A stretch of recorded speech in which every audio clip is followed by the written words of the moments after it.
24,600 तक हाई, आज का इंट्राडे हाई 24,600 का। निफ्टी का 24,585 के लेवल पर कर रहा है कारोबार। बैंक निफ्टी भी लगभग 1% अप 55,517 के लेवल पर। और वीरेंद्र जी, जो लेवल्स आप मेंशन कर रहे थे 24,600 नेक्स्ट, वो टिक होता हुआ नजर आया। अब 24,641 एक इंपॉर्टेंट लेवल जो आपने मेंशन किया है।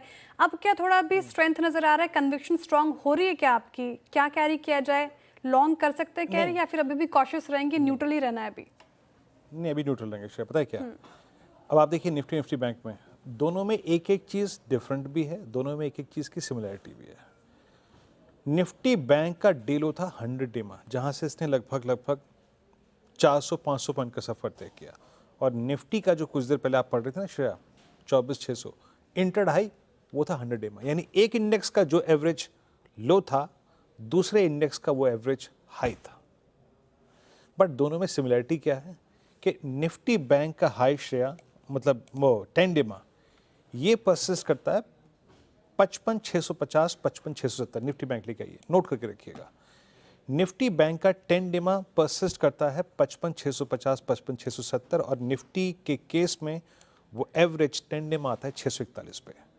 तो जहां 100 डे में की प्लेसमेंट में ह्यूज डिफरेंस है, 10 डे में दोनों ही इंडस्ट्रीज का बहुत नज़दीक जोन में प्लेस्ड है। तो मेरे ख्याल से श्रेया, मैं ये कहने में कि आज फिर आप पोजिशनल कैरी करो, मैं वेट करूंगा। आइदर बैंक निफ्टी 55,670 के ऊपर ट्रेवल करे तो लॉन्ग कैरी करेंगे, या फिर निफ्टी। इंटरडे की बात दूसरी है, 542 का थ्रेशोल्ड पॉइंट कट गया तो 600 मिल गए।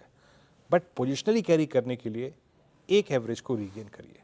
निफ्टी के केस में that 641 10 day exponential moving average, और निफ्टी बैंक के केस में 55,670 10 डे एक्सपोनेंशियल मूविंग एवरेज। लेकिन core strength Shreya Nifty PSU bank index में है, इसमें कोई दुविधा, कोई अगर आप देखें परेशानी कहने में नहीं है श्रेया। ओके, तो फिलहाल न्यूट्रल जाएंगे। कुछ और इंपॉर्टेंट लेवल्स अभी भी ब्रीच करना बाकी, तब जाकर स्ट्रेंथ आएगी और कन्विक्शन स्ट्रांग होगा।